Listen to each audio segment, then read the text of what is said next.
வெளிநாட்டில் எம்பிபிஎஸ் படிக்க country choose பண்ணும்போது நிறைய parents and students fees, country popularity, climate, hostel இதை மட்டும்தான் பார்க்குறாங்க.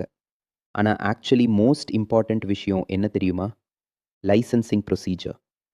ஏன்னா வெளிநாட்டில் எம்பிபிஎஸ் முடிச்சதுக்கப்புறம் அந்த நாட்டில் டாக்டராக ப்ராக்டிஸ் பண்ண லைசன்ஸ் வாங்கணும். அந்த லைசன்ஸ் இல்லாமல் இந்தியாவில் medical registration is not possible. அதனால கண்ட்ரி சூஸ் பண்ணுறதுக்கு முன்னாடி லைசன்சிங் சிஸ்டம் எப்படி இருக்குன்னு தெரிஞ்சுக்கணும். இப்போ கண்ட்ரீஸ் ஜென்ரலி 3 டைப்பாக டிவைட் ஆகுது. முதல்ல செப்பரேட் லைசன்சிங் எக்ஸாம், அதுவும் லோக்கல் லாங்குவேஜில் இருக்கும் கண்ட்ரீஸ். அதில் ரஷ்யா, வியட்நாம், சைனா மாதிரி கண்ட்ரீஸ் வரும். இந்த கண்ட்ரீஸில் students final year MBBS exam முடிச்சதுக்கப்புறம் அந்த நாட்டோட லோக்கல் லாங்குவேஜில் லைசன்சிங் எக்ஸாம் எழுதணும்.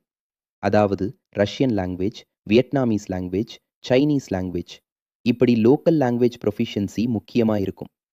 அடுத்தது செப்பரேட் லைசன்சிங் எக்ஸாம் இருக்கும், ஆனால் இங்கிலீஷில் கண்டக்ட் பண்ணுற கண்ட்ரீஸ். அதில் ஈஜிப்ட், நேபாள் மாதிரி கண்ட்ரீஸ் வரும். இங்கே students final year MBBS exam complete பண்ணிவிட்டு இங்கிலீஷில் கண்டக்ட் பண்ணப்படும் லைசன்சிங் எக்ஸாம் கிளியர் பண்ணணும்.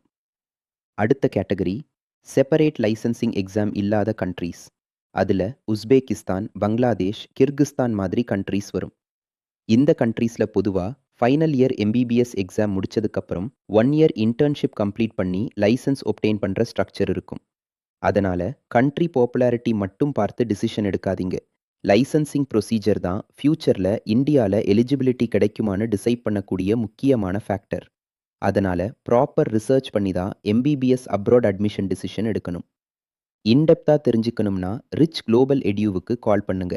நாங்கள் ஃபுல் கவுன்சலிங் கொடுத்து ஒவ்வொரு கண்ட்ரியோட ப்ளஸ் மைனஸ் எல்லாத்தையும் எக்ஸ்பிளைன் பண்ணுவோம். அதுக்கப்புறம் உங்களுக்கு பர்சனலி எந்த கண்ட்ரி சூட்டபிளாக இருக்கும்னு நீங்களே அனலைஸ் பண்ணி டிசைட் பண்ணலாம். நீங்கள் சூஸ் பண்ணுற கண்ட்ரியில் அட்மிஷன் ப்ராசஸ் கம்ப்ளீட் பண்ணி கோர்ஸ் முடிச்சுட்டு இந்தியா வர வரைக்கும் ஃபுல்லி கைடன்ஸ் அண்ட் சப்போர்ட் கொடுத்து ஹெல்ப் பண்ணுவோம்.